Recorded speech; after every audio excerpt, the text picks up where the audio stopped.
আমার নির্বাচনী এলাকা নোয়াখালী ৬ হাতিয়া, এটি সর্বকাশী মেঘনা নদীর তীরে অবস্থিত তীব্র নদী ভাঙ্গন প্রবণ একটি উপকূলীয় দ্বীপ। এই দ্বীপে প্রায় ৭.৫ লক্ষ মানুষের বসবাস। গত ৭০ বছর এই দ্বীপের মেঘনা নদীর দ্বারা তীব্র ভাঙ্গনের শিকার একটি জনপদ। গত ৭০ বছর ধরে হাতিয়ার প্রায় ৯৫ কিলোমিটার ভূমি মেঘনা নদীতে বিলীন হয়ে গিয়েছে, যার আর্থিক ক্ষয়ক্ষতির পরিমাণ হিসাব করলে লক্ষ কোটি টাকার সমান হবে।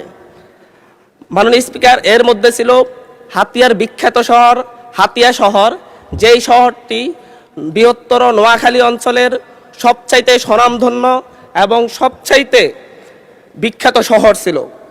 বর্তমানেও হাতিয়ার প্রায় ৫০ কিলোমিটার এলাকা নদী ভাঙ্গনের দ্বারা আক্রান্ত। আমাদের হরনিসা নন্দী ইউনিয়ন, আমাদের সুকচর নলসিরা ইউনিয়ন, সরকিং ইউনিয়ন, জাহাজবাড়া ইউনিয়ন সহ প্রায় প্রত্যেকটি ইউনিয়নই এই নদী ভাঙ্গনের করাল ঘাসে।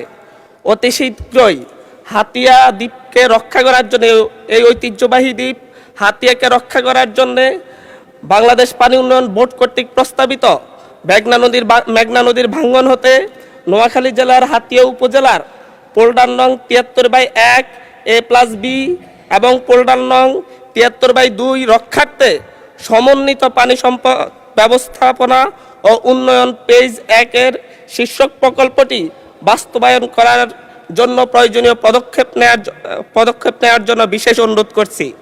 যদি পদক্ষেপ নেওয়া না হয় প্রতি বছরই কয়েক কিলোমিটার ভূমি নদীতে বিলীন হয়ে যাবে এবং প্রতি বছর প্রায় ৭ থেকে ৮ হাজার কোটি টাকার সরকারি বেসরকারি সম্পত্তি নদীর গর্ভে বিলীন হয়ে যাবে।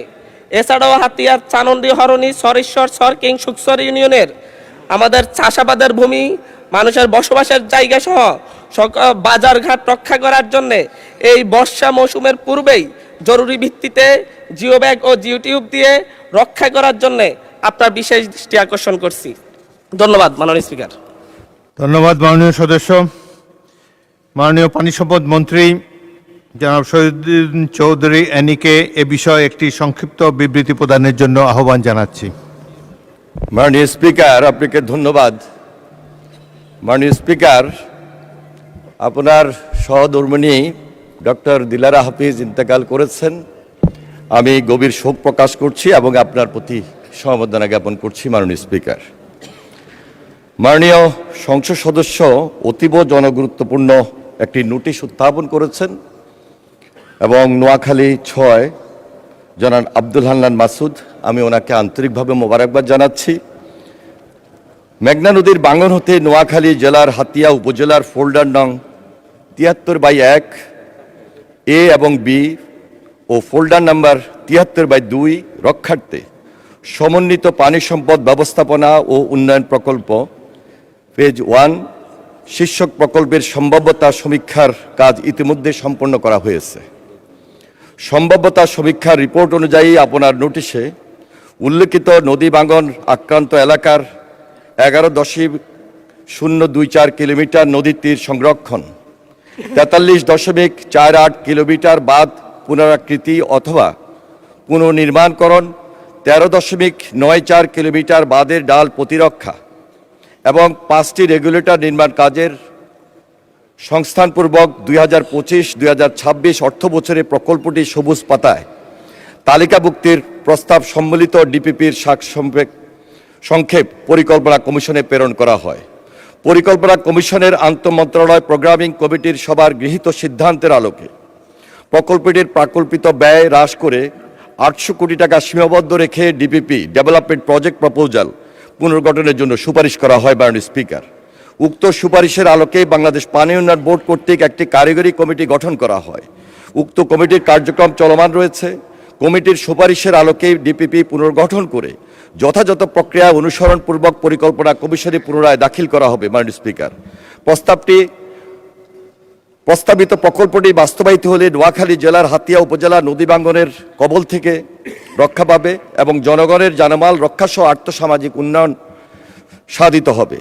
বর্তমানে নদী ভাঙ্গন রোধকল্পে 2025-26 অর্থ বছরে হাতিয়া উপজেলার চাঁদনী ইউনিয়নের 4 কিলোমিটার, হরিণী ইউনিয়নের 8.880 মিটার, চর ঈশ্বর ইউনিয়নের 300 মিটার, তমরুদ্দিন ইউনিয়নের 200 মিটার, জাহাজমারা ইউনিয়নে 200 মিটার এবং নলছিড়া ইউনিয়নে 550 মিটার, সর্বমোট 6.130 কিলোমিটার জিওব্যাগ ও জিওটিউবের মাধ্যমে আপৎকালীন কাজ বাস্তবায়ন করা হয়েছে।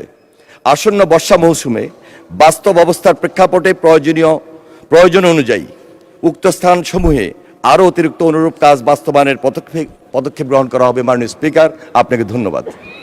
মাননীয় সদস্য জনাব আব্দুল হান্নান মাসুদ একটি প্রশ্ন করতে পারেন। মাননীয় স্পিকার, আন্তঃমন্ত্রণালয় মিটিংয়ে কোনো শুধুমাত্র অফিসিয়াল মিটিংয়ের মাধ্যমে আমাদের এই প্রজেক্টটি 2100 কোটি টাকার প্রজেক্ট কেটে শুধুমাত্র 800 কোটি টাকায় নিয়ে আসা হয়েছে। এই প্রজেক্টটা যদি ডিপিপি আকারে দেওয়া হয়, ডিপিপি আকারে পরিকল্পনা মন্ত্রণালয়ে দেওয়া হয়, এখানে যত পরিমাণ কাজ হবে এটা দীর্ঘমেয়াদে সরকারেরই যে বাজেট, সেই বাজেট ক্ষতিগ্রস্ত হবে। কারণ 3 নদীর মোহনায় অবস্থিত এই হাতিয়া দ্বীপ যদি একসাথে সুকসর ইউনিয়ন থেকে বাংলা বাজার পর্যন্ত, সরিশ্বর বাংলা বাজার পর্যন্ত 11.5 কিলোমিটার নদী ভাঙ্গন রোধের কাজ করা না হয়, তাহলে একদিকে ব্লক ফেলা হলে অন্য দিক থেকে এটা ভেঙে ভিতরের দিকে জনবসতি ভেঙে যাবে। আমরা একসাথে প্রজেক্টটাকে পুনর্বিবেচনা করার জন্য অনুরোধ করব এবং আমি হাতিয়ার মানুষের পক্ষ থেকে বলবো যে এখানে বাস্তব যে কারিগরি টিম গঠন করা হয়েছে, কারিগরি টিমের রিপোর্ট অনুযায়ী আমাদেরকে যেন হাতিয়ার এই নদী ভাঙ্গন রোধের জন্য পর্যাপ্ত বরাদ্দ যেন দেওয়া